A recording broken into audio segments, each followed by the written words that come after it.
السلام عليكم ورحمة الله وبركاته.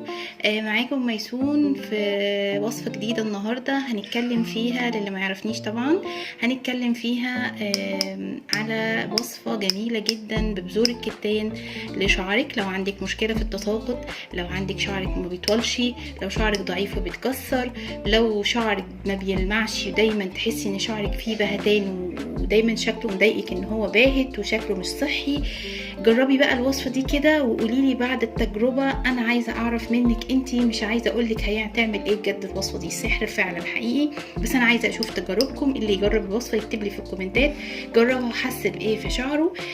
جربوها ما تكسلوش.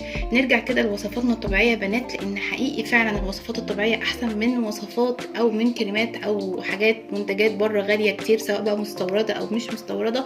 حقيقي الوصفة دي حاجات رخيصة قوي وفي بيتك ومن مطبخك وسريعا كده وانتي واقفه في المطبخ هتلاقي نفسك بتعمليها. حقيقي جميله جدا جدا جدا. يلا كل اللي عندها مشكله في التساقط، اللي عندها مشكله في لمعان الشعر، اللي عندها مشكله ان شعرها ما بيطولش او شعر بنوتتها ما بيطولش، ومهم بالنسبه لها انها تحل المشكله دي، تتابع معايا الفيديو للاخر. بس يا بنات في زر كده مكتوب عليه اشتراك، دوسوا عليه عشان تشجعوني دايما ان انا انزل لكم بوصفات حلوه مميزه وهتعجبكم، وانا واثقه ان الوصفات دي هتكون مميزه جدا ليكم. ما تنسوش تدوسوا على زر الاشتراك وتشتركوا معايا في القناه وتعملوا لايك عشان نقدر نوصل الوصفه دي لاكبر عدد من الناس، وده فضلا وليس امرا والله، بس حابه ان احنا نفيد الناس كلها بوصفاتنا الجميله. ويلا بينا نبدا الوصفه. هنبدأ الوصفة مع بعض يا بنات. هنحتاج معلقة من الرز زي ما انتوا شايفين، هو مش مطحون ولا حاجة، يكون صحيح زي ما انتوا شايفين كده.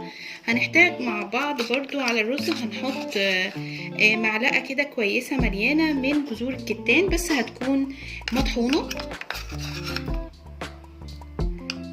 خلاص هنقلب مع بعض كويس، وبعدين هنحط معلقة من اللي هو عشقي للشعر، اللي هو القرنفل. خلاص، واخر حاجة هنحطها اللي هو ورق اللورا. هنحط كام حوالي 4 أو 5 ونكسرهم، وهنقلب كل المكونات دي مع بعض. خلاص، وبعد كده هنحط الكلام ده كله في حوالي 200 ملي من المية. خلاص، وهنخليهم يغلوا على النار حوالي من 4 ل5 دقايق، 6 دقايق ماكسيموم.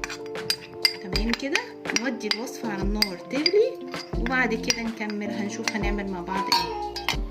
شايفين يا بنات حطيناها على النار وهنستنى ان هي لغاية ما تغلي خالص. خلاص هي بدأت تغلي اهو، بس اهم حاجة تبقى نار هادية، ما تبقاش نار عالية. تمام، هنخليها تغلي لمدة 4 ل5 دقايق وبعد كده هنرفعها من على النار ونشوف هنعمل ايه مع بعض. كده بدأت تغلي معانا، هنسيبها بالوضع ده من 4 ل5 دقايق.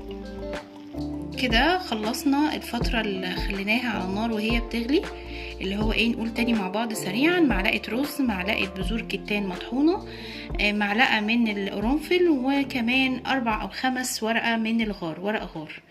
خلاص، هنعمل ايه بقى؟ هنسيبها تبرد حاجة بسيطة جدا.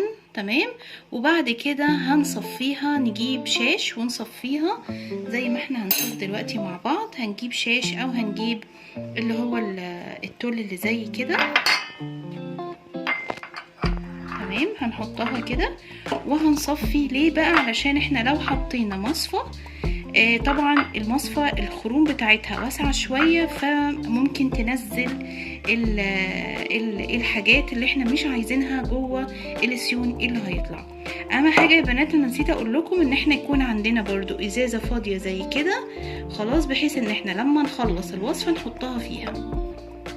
خلاص، احنا هنعمل ايه دلوقتي؟ هنبتدي نصفي الحاجات اللي احنا غليناها كلها مع بعض، الخلطة في الشاش زي ما احنا شايفين كده مع بعض.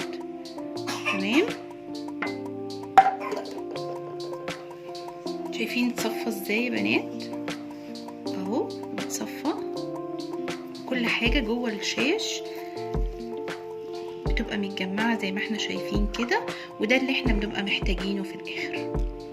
وكده نكون خلصنا الوصفه بتاعتنا، حطيناها في الازازه اللي انا قلت لكم عليها خلاص، ونصفيها كويس جدا ونبتدي نستخدمها بقى ازاي عشان نقول نعرف الطريقه مع بعض. هناخد قبل ما بنغسل الشعر نحطها لمده ساعتين على الشعر قبل ما نغسله خلاص، وهنبتدي ندلك الشعر بيها من دقيقتين ل3 دقايق. الجذور اهتموا بالجذور كويس جدا، هندلك برضو الشعرايه نفسها لغايه الجدر من تحت، يعني من اول الجدر لغايه اخر الشعرايه مهما كان طولها خلاص. هنلاقي الوصفه لزجه شويه علشان طبعا هي فيها من مكوناتها بذور الكتان، وبذور الكتان بتكون شويه فيها لزوجه. هنغسلها بعد ساعتين، هنكررها مرتين في الاسبوع.